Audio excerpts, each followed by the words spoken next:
I am Zoltan J Kiss, and the title of the presentation is Why This Way? The strangeness of the collapse was that the towers, in fact, disappeared. They turned after the attack into ash, dusted off. And the wreckages found on the ground zero were not in proportion with the 500,000 tons of buildings of each. And the other unique or strange point was that not only the two highest towers collapsed, but also those which have not been impacted, which have been not hit by the plane, which have not had mechanical impact. The event has been investigated, and the official statement was there is some kind of reason behind our knowledge. And therefore, there also were different theories explaining the case, starting from the UFO attacks up to the controlled explosion. But all these explanations or theories came almost the same point as this question, just it was not why, but how. So when we discuss these collapse with you, we will not leave open doors. This is the picture of the two towers, the north and the south one, height of 450 meters, total mass of 500,000 tons. Perfect construction. The construction, in fact, was very stable and balanced. This is a two-chimney construction. There is an external chimney, as I call it, and the internal chimney. The external chimney has sides of 60 meters, and the internals have 40 and 20 meters sides. So in these two chimneys were contacted with each level, with each floor, with the same stainless metal structure as the external chimney and the internal chimney was built up.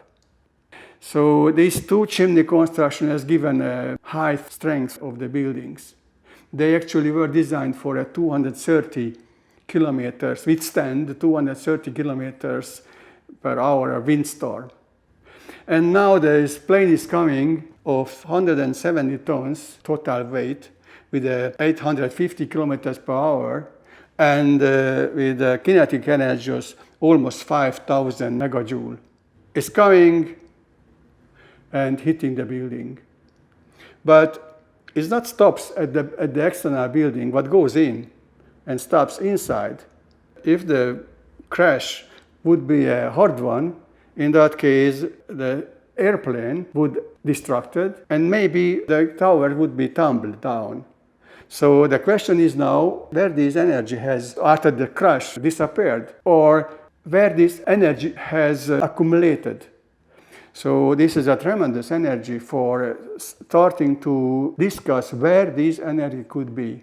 As I told, the external perimeter and the internal perimeters of the buildings were made from stainless steel. And the connections was also stainless steel. The energy could only be this stainless steel structure.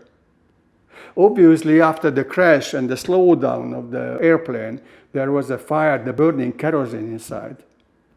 But the kinetic energy of the airplane, stopped by the inside of the building, is incorporated or hit or impacted the stainless steel construction. We know very well that the elements have different atomic weight. It also means that the elements have different number of protons and neutrons. I call them proton process and neutron process, but this in this case makes no difference. The intensities in this case of the proton process and the neutron process are different. This is no problem with that at all. Just this is the characteristic of the element. This is not about pros or contrast or negatives and positive. This is the identity of the element or the elementary process. And if we take a look at the stainless steel structure, in this case, this is the components of the stainless steel structure. Don't see the stability title because it is coming from my approach. So it's just for showing you the difference in the elementary processes. And it is important to note that the internal structure of the elementary processes of the element, the difference is compensated for having a good communication. So if we sit around the table, 5 of us, and the other side, four of others, in this case the communication only happens in the right way and the equal way if we are spending kind of internal energy for arranging it. So the elementary processes try to compensate in internal energy this difference. If an elementary process is close to balance status and the communication is close to balance status, this needs less energy to energy the communication. If we find a structure where the communication of different elementary processes result in a balanced status, a communication and the work together of the protons, neutrons, and or the proton process and neutron process, in that case, the stability of the elementary process, the balance of the elementary process is optimal. There will be always a small difference, but optimal. We can produce this kind of structure, like this is stainless steel structure or the glass. But nature also is producing this kind of composition, like the marble of the granite. So those are close to balance, very stable, very strength characteristics. So when we speak about the building was a construction, stainless steel construction with high stability. If I want to demonstrate this elementary process, in that case, the communication of these elements, mainly iron, mainly and nickel and chromium, in that case we see that if we go as a cycle this way, the communication energy for making the communication of the elementary processes optimal is very close to the optimal one. There is almost a very small energy distribution necessary for having a normal elementary cycle. When we speak about the strength of the building, in this case, the strength of the building can be characterized by the so-called surface power density category, which means the internal energy inside the stainless steel structure and the surface of the stainless steel structure. When I speak about the area, the surface of the stainless steel structure, it doesn't mean the surface of the building. This is the surface of all those stainless steel compositions which create or establish the composition itself. Because of the 110 floors of each tower, the weight is and the mass is different. Therefore, the so-called surface power density is changing from this value to this value. And this is the internal energy which is impacting inside. And the surface of the total surface of the stainless steel metal is this one. So we have a certain relation, a certain value of this surface power density. If there is a heat, if there is an incoming energy of equal to a train coming to the building, in this case we just, the energy inside the stainless steel structure is increasing. So what to do for the elementary process? There is no need for any compensation because the compensation itself, the part of the elementary process. So this energy which is coming from the kinetic energy of the airplane simply have to give enough. So one part obviously is going to the internal metal structure, but this is already damaging, and the other one is for releasing to the environment. So this is not about just having a surplus. This is a tremendous surplus. The elementary processes cannot keep themselves as complete and balanced elementary processes. This surface power density is so much increased that simply destroys not just simply, destroys the building. You can just, for a simple example, if we are 10 in a building, in a room, and we feel comfortable, and somebody is pushing into our room 100 others, it makes our comfort is over. We have 2 points or 2 chances to solve it. Either we are sending them back, or we are try to expand our room.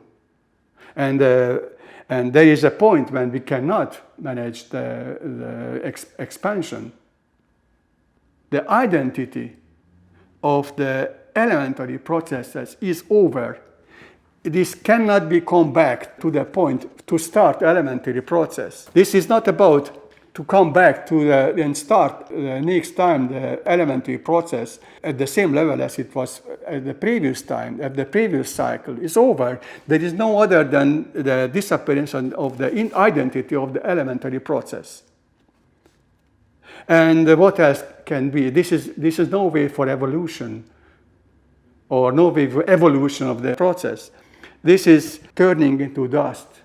This is perishing. So it's no big surprise for having this, because our elementary structure of the stainless steel metal is destroyed. The balance, the stability is over.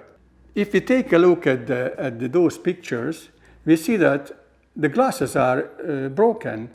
The room inside is no problem, but the glasses is disappeared. So this is the same for the other elementary or other construction elements. All marble construction element destroyed fully. There were no marble, no granite elementary processes. Buildings remain in the area.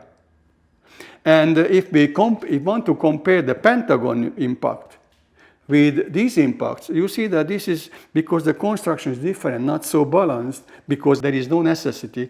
There's here it's a normal way of the collapse. Breakages comparing with the original structure. We have a kind of elementary consequence of the airplane hit. It's not about miracles. This is about the elementary destroyment of the elementary structure. But it would be not enough just to speaking about the destruction of the elementary structure. The initiation of the collapse was the burning fuel. The constructions of the towers, the north and the south one, the highest ones, were fighting to try to expand, to fight with the magnetic impact. And this is the internal impact, the internal process, the internal influence. But the fire is not internal, it's external. The tremendous heat is generated. This is the value of the heat. Even I could not express it in the simple way. And these heat energy is impacting the elementary structure, the stainless steel structure, and destroy the density. The density for the increase of the intensity started to melt down, so getting less and less. And because the density is changing, therefore the upper part of the building start to fall down. But this is the dynamism as well. The internal impact, the external impact already resulting in the collapse of the tower, the collapse, the turning into dust, turning into ash, disappearing, leaving only remains, as I told, not comparable with the full mass of the towers.